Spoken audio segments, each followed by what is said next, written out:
semua. Perkenalkan, nama saya Teddy Kurniawansyah, SEA.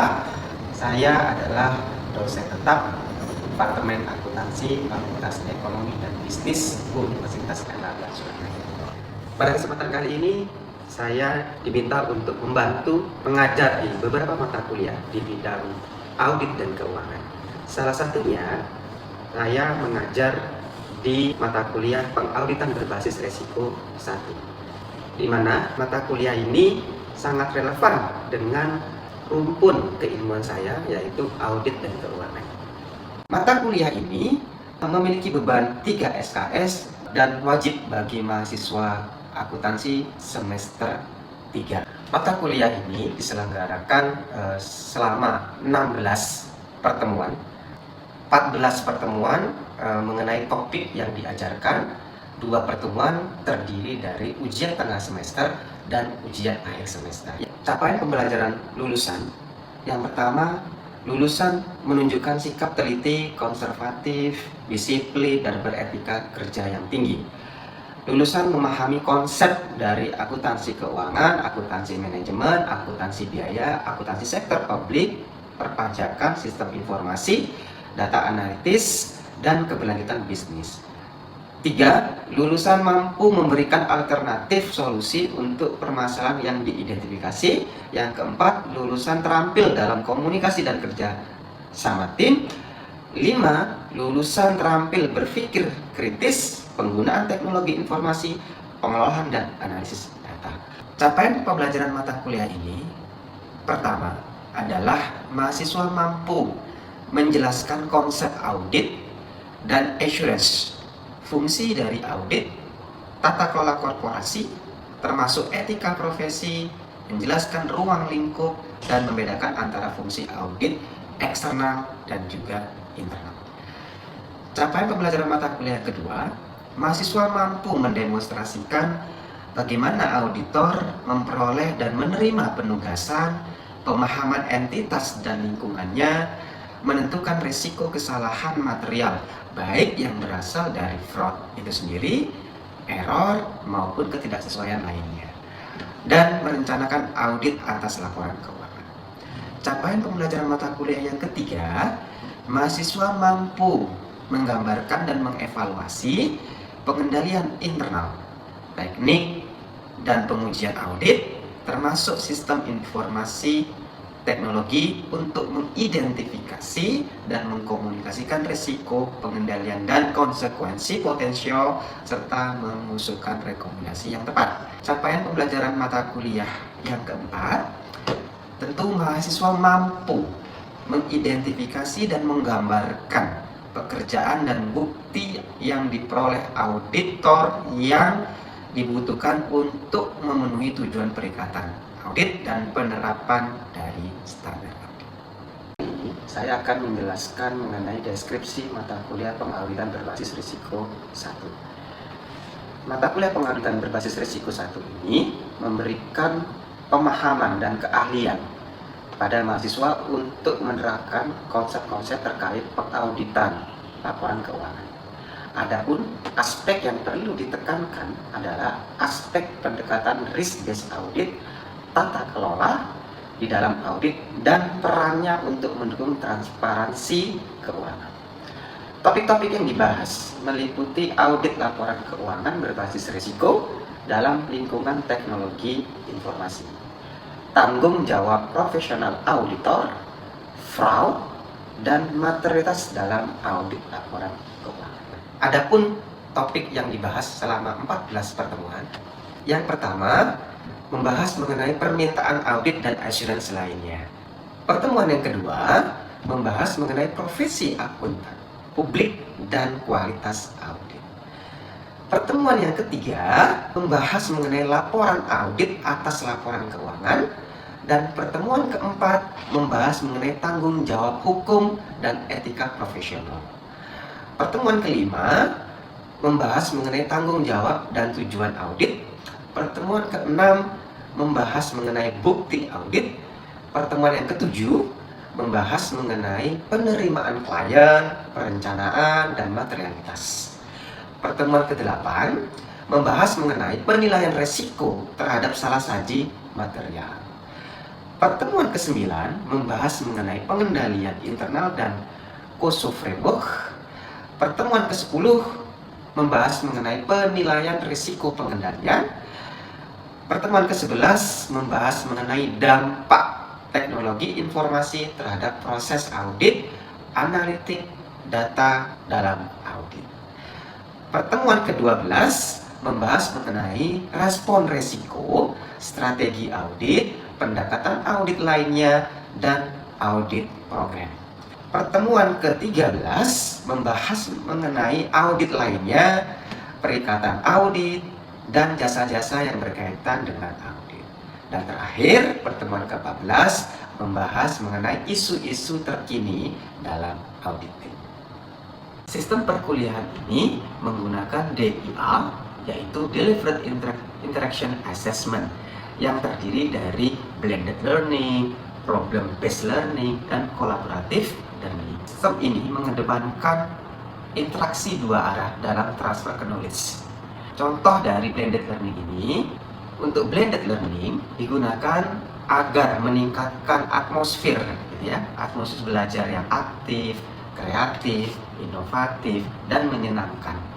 Dosen mengajarkan materi secara tatap muka, baik di kelas maupun online menggunakan Zoom meeting, dan juga mengedepankan diskusi-diskusi di dalam kelas, dan juga memberikan penugasan-penugasan secara terstruktur, ya. Kemudian untuk problem based learning digunakan untuk meningkatkan daya nalar kritis dan kemampuan untuk memberikan solusi, ya, solusi memecahkan suatu masalah. Nah, di problem based learning ini, mahasiswa diberikan suatu studi kasus dan juga soal-soal latihan seperti review questions, kemudian ada professional judgment yang harus dikerjakan, diselesaikan. Kemudian akan dipresentasikan tiap minggu. Metode ini tentu dapat meningkatkan komunikasi dan diskusi baik antara dosen dan mahasiswa, mahasiswa dan mahasiswa lainnya. Untuk yang sistem kolaboratif learning digunakan untuk meningkatkan pembelajaran melalui kerjasama dalam menyelesaikan tugas-tugas kelompok. Adapun daftar referensi yang digunakan di mata kuliah ini sudah di-update. Buku ini sudah yang terbaru dan paling relevan dengan kondisi terkini. Pertama, ada buku Ernst et al. Terbitan tahun 2021 dengan edisi 15. Yang kedua, menggunakan referensi IASB, International Audit Assurance Standard Board, yang membahas mengenai standar-standar internasional dalam audit itu sendiri atau ISAS. Yang ketiga, referensi berkaitan dengan standar profesional akuntan publik yang dikeluarkan oleh Institut Akuntan Publik Indonesia. Yang keempat, referensi mengenai Code of Ethics for Professional Accountant yang dikeluarkan oleh International Ethics Standard Board of Accountant. Ini dikeluarkan di tahun 2020. Yang terakhir, mengenai Direktori Kantor Akuntan Publik dan Akuntan Publik yang dikeluarkan oleh Ikatan Akuntan Publik Indonesia tahun 2020. Adapun rancangan tugas mata kuliah ini, yang pertama ada tugas individu mahasiswa, di mana mahasiswa wajib untuk mengerjakan kuis di setiap pertemuan. Nah, kuis tersedia di Hebat Learning. Kuis ini diberikan kesempatan 2 kali percobaan untuk mahasiswa agar mendapatkan nilai di atas rata-rata kelulusan. Yang kedua, ada tugas kelompok, di mana mahasiswa nanti akan melakukan presentasi baik materi yang telah diresume, yang kedua membahas mengenai studi kasus, ya, yang ketiga membahas mengenai review questions, dan juga professional judgment, di mana presentasi ini akan dilakukan setiap pertemuan, dan presentasi akan dilaksanakan pada pertemuan kedua. Tugas kelompok mahasiswa mengerjakan studi kasus yang ada di dalam buku acuan Eren tiap minggunya, ya, yaitu menyelesaikan judgement profesional pada Hillsbook Hardware, dan juga tentu menyelesaikan review question yang ada di masing-masing bab tersebut. Pengumpulan tugas kelompok di pertemuan ke-14 ya, mencakup studi kasus, review questions, dan semua bab yang telah didiskusikan di pertemuan-pertemuan sebelumnya. Dalam membuat resume, mahasiswa membuat resume materi tidak lebih dari 2 halaman. Mahasiswa juga mendapatkan tugas individu membuat paper khusus untuk di pertemuan kedua. Paper ini juga sama, tidak lebih dari 2 halaman. Semua pengumpulan tugas akan dicek menggunakan plagiarisme check. Apabila mahasiswa keterdapatan melakukan plagiarisme tugas ini, maka dianggap gagal dalam mata kuliah ini. Semua mahasiswa harus menyelesaikan kegiatan yang sudah ditetapkan pada rencana pembelajaran semester RPS, dan mahasiswa harus selalu aktif melihat informasi yang ada di Hebat Aula terkait perkuliahan ini. Setiap dosen akan menilai kinerja dari mahasiswa itu sendiri selama di kelas, termasuk presentasi, partisipasi aktif, baik itu berupa bertanya, menjawab pertanyaan, ataupun juga memberikan pendapat. Adapun rubrik penilaian mata kuliah ini, yang pertama ada penilaian formatif. Penilaian formatif ini terdiri dari kuis yang dilaksanakan tiap minggu, kemudian juga ada tugas mingguan, ya, dan juga ada ujian tengah semester, di mana penilaian formatif ini memiliki bobot 35%. Kemudian penilaian secara sumatif ini terdiri dari ujian akhir semester, tugas kelompok, ya, tugas kelompok yang diupload di akhir semester di pertemuan ke-14. Bobot penilaian ini sebanyak 35%. Kemudian ada penilaian berbasis kinerja, ya. Penilaian ini terdiri dari presentasi dan juga partisipasi aktif mahasiswa, di mana bobot penilaian ini sebanyak 20%. Dan terakhir ada penilaian diri, self assessment, dan penilaian teman sejawat. Penilaian diri dan penilaian sejawat ini akan dilaksanakan pada akhir semester dan diberikan bobot sebanyak 10%. Sehingga total bobot penilaian mata kuliah ini sebesar 100%. Berikut video pengajaran saya pada saat di kelas. Yuk disimak. Warahmatullahi wabarakatuh. Selamat pagi adik-adik, salam sejahtera untuk kita semua. Pagi ini kita berjumpa di mata kuliah pengetahuan dan berbasis resiko 1. Perkenalkan, nama saya Pak Diri Kurniawansyah. Diterbantukan untuk mengajar di mata kuliah ini. Capaian pembelajaran dari mata kuliah ini, gitu ya, mampu menjelaskan konsep audit dan assurance. Kemudian ada fungsi dari audit, ya, fungsi dari audit, tata kelola korporasi, termasuk etika profesi, menjelaskan cakupan dan membedakan antara fungsi audit internal dan eksternal. Kemudian mahasiswa mampu mendemonstrasikan bagaimana auditor memperoleh dan menerima penugasan, pemahaman entitas dan lingkungannya, menentukan risiko kesalahan material baik yang besar dari fraud, kemudian error maupun ketidaksesuaian lainnya. Namanya dapat dideskripsikan di halaman Hebat Aula yang ada di bisa baca di situ. Juga ada deskripsinya, yaitu kelas ini akan dilaksanakan secara luring, gitu ya, offline dan online. Kemudian proses pembelajaran tentu menggunakan platform Hebat e-learning. Menganggarkan 16 pertemuan. Pada pertemuan kali ini Pak Dedi akan menjelaskan mengenai sesuai dengan RPS, gitu ya. Pak Dedi akan menjelaskan mengenai permintaan audit dan lainnya. Nah, mata kuliah ini adik-adik berdasarkan di RPS, ya, kita menggunakan referensinya ERNS, ya, ERNS yang terbaru, gitu ya, tahun 2021, edisinya edisi 15-nya juga paling baru, ya. Kemudian juga kita mengambil referensi tambahan, yaitu mengenai Undang-Undang Nomor 40 Tahun 2000. Pertemuan kali ini tentu mencakup atau menselaraskan dengan capaian pembelajaran mata kuliah ini. Kemudian kalau sudah tidak ada pertanyaan lagi, kita bisa lanjut ke materi, ya. Materi yang pertama adalah kita membahas mengenai permintaan audit dan jasa assurance lainnya. Nah, ini tentu menjadi pengalaman pertama bagi adik-adik menempuh mata kuliah pengetahuan berbasis risiko 1. Jadi kali ini pertemuan pertama kita akan membahas mengenai konsep dasar dari audit itu sendiri dan kemudian jasa-jasa audit apa yang dapat diberikan oleh auditor. Ya.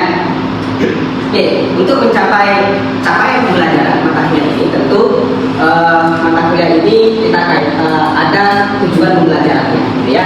Ada 8 tujuan pembelajaran adik-adik. Yang pertama menjelaskan tentang audit dan tujuannya, membedakan antara audit dan akuntansi, menjelaskan bagaimana audit mengurangi risiko informasi. Yang keempat menentukan penyebab risiko informasi. Yang kelima menjelaskan bagaimana risiko informasi dapat dikurangi. Yang keenam mengidentifikasi jenis-jenis utama audit dan auditor. Ketujuh menjelaskan karakteristik umum peningkatan assurance. Yang kedelapan adalah menjelaskan jasa assurance dan non assurance yang diberikan oleh kantor akuntan dan membedakan audit atas laporan keuangan dengan jasa assurance lainnya. Nah, ini 8 tujuan pembelajaran kita pada hari ini. Oke. Apa sih audit itu kira-kira? Ada istilah audit nih. Proses pemeriksaan. Oke, punya pemeriksaan. Oke, ada lagi. Independen. Ada lagi. Hasil opini. Hah? Hasil opini. Menghasilkan opini. Wah, ini kita dengar. Terus ada lagi. Dengar istilah audit. Kita harus tahu dulu apa itu audit, kan gitu ya. Siapa yang dimaksud dengan auditor, kan gitu ya. Jangan-jangan mahasiswa lulusan S1 akuntansi itu sudah bisa dikatakan auditor, gitu ya. Nah, apakah mahasiswa yang lulusan S1 manajemen juga bisa jadi auditor? Nah, ini juga harus clear dulu. Ya, siapa yang menjadi auditor? Audit itu adalah akumulasi dan evaluasi bukti mengenai informasi untuk menentukan dan melaporkan tingkat kesesuaian antara informasi dengan kriteria yang telah ditetapkan. Ya, apa tadi? Audit adalah akumulasi, yaitu mengumpulkan bukti-bukti, ya, terus kemudian dievaluasi bukti-bukti tersebut, gitu ya, kemudian dibandingkan dengan kriteria. Kriteria itu apa, Pak Didi, gitu ya? Jadi, yang dimaksud audit itu tadi apa? Benar kata Mbak Bulan, yaitu melakukan pemeriksaan atau evaluasi, gitu ya. Ini ada audit, apa? Evaluasi. Evaluasi terhadap apa tadi? Kita membandingkan antara kriteria dengan informasi. Ini informasi yang dimiliki, yang diperoleh, ya, dari bukti-bukti audit ini. Nah, contohnya apa, Pak Dedi? Kita menginformasi, kita memeriksa yang namanya laporan keuangan, gitu ya, mengaudit laporan keuangan. Berarti kita mendapatkan apa? Informasi mengenai laporan keuangan. Kita kumpulkan semua bukti-buktinya, ya, gitu ya. Kemudian kriterianya bagaimana, Pak Dedi? Kriterianya apakah laporan keuangan yang disusun oleh perusahaan atau baik itu sudah sesuai dengan standar? Berarti kriterianya adalah standar. Ya, kita sepakat. Oke. Nah, hal tersebut bebas dari salah satu material atau sudah sesuai dengan standar akuntansi keuangan yang Jadi ada perbandingan antara kriteria dan informasi. Jadi tujuan dari audit ini sendiri adalah untuk memberikan opini terhadap kewajaran laporan keuangan yang disajikan oleh perusahaan. Setiap informasi yang digunakan oleh auditor untuk menentukan apakah informasi yang diaudit dinyatakan sesuai dengan kriteria yang telah ditetapkan. Biasanya bahwa informasi dan kriteria harus kita tetapkan, ya, artinya perlu kita bandingkan untuk menentukan tingkat korespondensi. Artinya kita bisa menentukan apakah informasi yang kita peroleh secara aktual, kan gitu ya, ini aktualnya dari aktual itu sama dengan kriterianya, gitu ya. Kalau sama berarti apa? Tidak ada perbedaan. Artinya laporan keuangan yang disusun oleh perusahaan itu sudah sesuai dengan standar. Nah, sampai kalau terjadi perbedaan antara aktual dengan kriteria, maka ini akan menjadi temuan dan mempengaruhi dari opini audit. Ya. Pak, bagaimana kalau aktualnya ini sama dengan kriterianya, Pak? Dampaknya apa? Opininya apa? Begitu kan? Berarti nggak ada temuan dong. Ya. Kalau sama, berarti laporan keuangannya sudah sesuai, ya, sudah sesuai disajikan berdasarkan standar akuntansi keuangan, maka nanti mempengaruhi pada opini auditnya. Opini auditnya apa? Yaitu budget tanpa pengecualian. Ya, oke. Nah, kemudian tadi siapa yang melakukan audit? Nah ini, ya, Pak, apakah mahasiswa S1 akuntansi ketika sudah lulus bisa menjadi auditor? Bisa nggak kira-kira? Bisa ya? Bisa. Anda lulus menjadi lulus S1 akuntansi Departemen Akuntansi FEB UNER, ketika Anda mendaftar ya di kantor akuntan publik, Anda sudah menjadi seorang auditor. Tapi auditornya adalah di level junior, lebih mudah, kan? Sehingga menghasilkan kesimpulan yang ya. Jadi yang dikatakan oleh auditor tadi apa?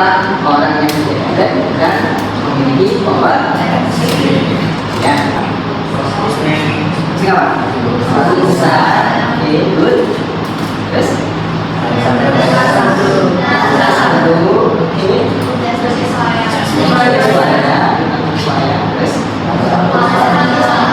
raca satu setelah penyesuaian kan laporan keuangan ya, dan dihitung dengan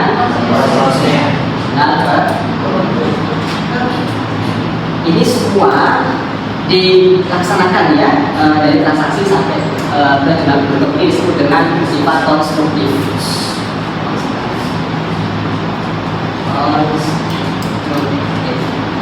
Nah, kalau audit itu dia pakai apa? Pembuktian untuk terbalik, gitu ya. Jadi sifatnya adalah analitik, ada yang lain. Jadi kalau ada jadi auditor menggunakan hukum terbalik, pembuktian terbalik, ya. Jadi yang diaudit dari laporan keuangan, ya apakah informasi-informasi yang ada di laporan keuangan seperti laporan posisi keuangan, laporan rugi, gitu ya, item-itemnya itu sudah sesuai dengan apa? Bukti-bukti transaksi. Jadi ini disebut dengan bersifat analitik. Kalau informasi yang lebih besar manajemen dibandingkan pemegang saham, maka pemegang saham meminta untuk lakukan audit terhadap laporan keuangan. Ya, dari segi informasi. Oke, nah ini karena ada teori, makanya konflik interest antara manajemen dan pemegang saham itu disebut dengan teori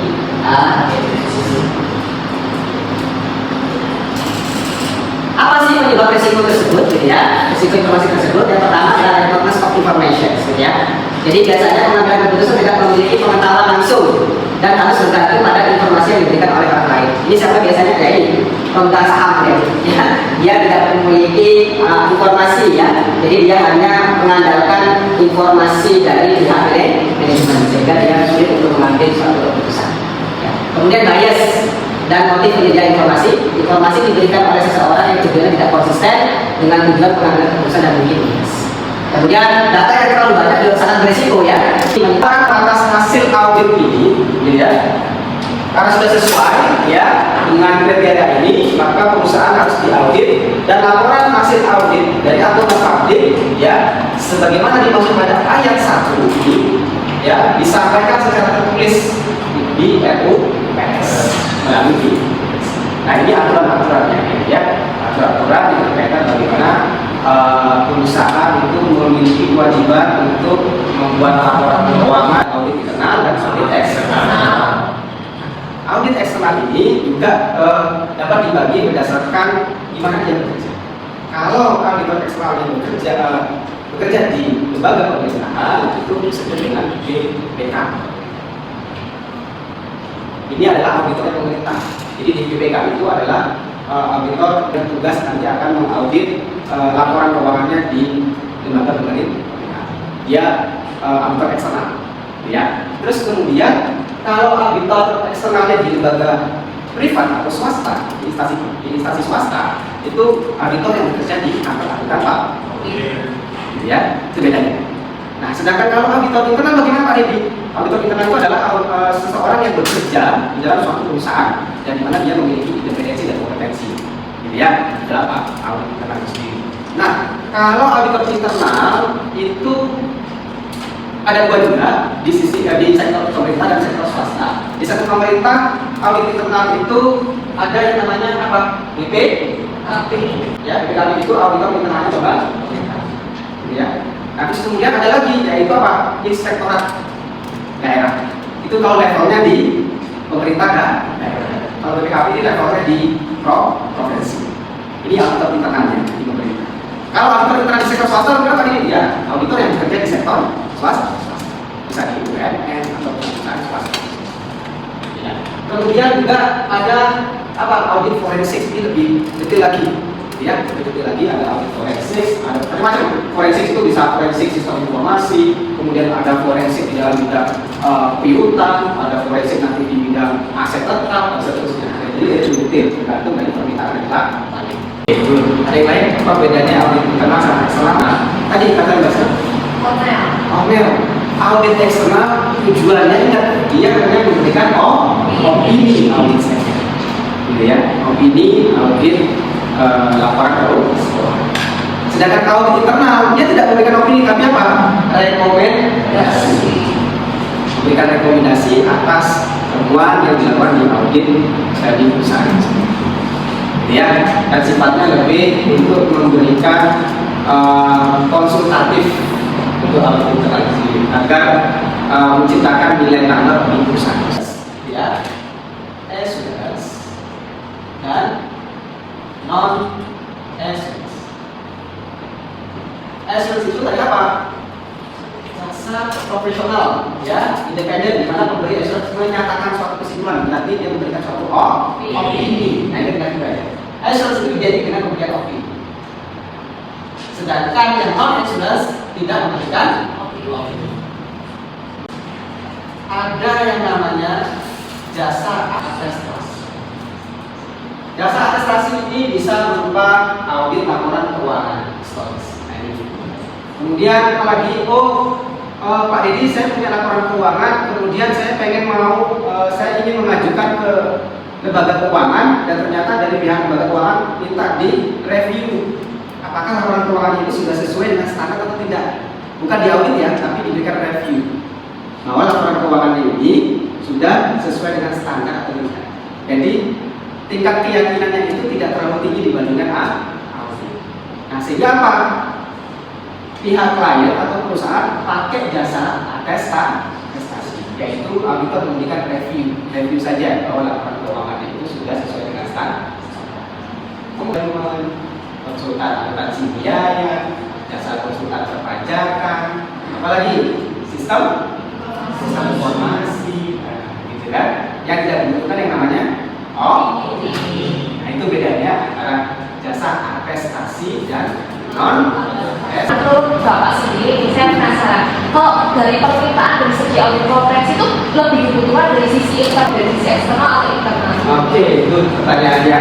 Jadi audit compliance itu lebih dibutuhkan dari sisi internalnya, ya, dari sisi internal perusahaan. Karena gini, kunci dari bahwa pengendalian internal yang efektif itu diharapkan mampu menghasilkan informasi keuangan yang baik.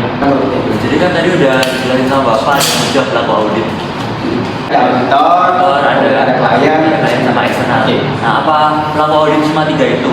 Oke. Atau ada yang lain? Terus saya tuh sering dengar kata komite audit. Kalau komite audit itu masuk auditor internal, eksternal atau yang lain? Oke. Dalam audit itu tadi audit ini untuk meminimalisir yang namanya risiko asimetri informasi. Risiko asimetri informasi ini terjadi karena apa? Ketimpangan informasi antara manajemen dan siapa? Pemegang saham. Pemegang saham ini diwakili oleh beberapa komite, gitu ya. Ada komisaris utama, kemudian ada komite audit, dan gitu kan. Di bawahnya perlu ada yang namanya di direksi inilah yang melakukan mengoperasikan kegiatan operasional perusahaan. Bagaimana cara meminimalisir risiko ini? Perlu yang namanya pihak ketiga. Siapa itu? Auditor. Harus ada pertemuan akan dilakukan yang namanya quiz. Ya, quiz ini bertujuan untuk mengukur sejauh mana kemampuan atau pemahaman dari mahasiswa. Kemudian kuisnya sudah ada di hebat aula. Waktunya 30 menit. Pak Dedi memberikan kesempatan 2 kali. Mohon maaf apabila ada perilaku yang kurang berkenan.